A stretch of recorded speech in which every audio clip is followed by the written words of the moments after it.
عايز هيثم بتاع الثلاجه يعرف يجيب السري دي، وابو خالد بتاع العيش عايز يعرف يجيب السري دي. يلا يا عم ما تاخرش عليا، يلا يا عم. عنواني ما يتوهش. حد ما يعرفش عنوان القرموطي؟ شوف انا جاب السري دي ولا جابش السري دي.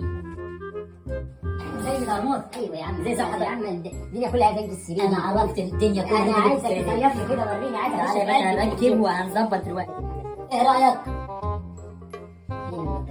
نضارة؟ خش في قلب السرير دي فين؟ يا عم اتفضل. عايز اخش جوه السيمه كده عادي. ايه الله يسهلك يا عم. جميله والله. شكرا. طبعا الدنيا كلها طبعا ركبت السرير دي. البيت هيولع النهارده.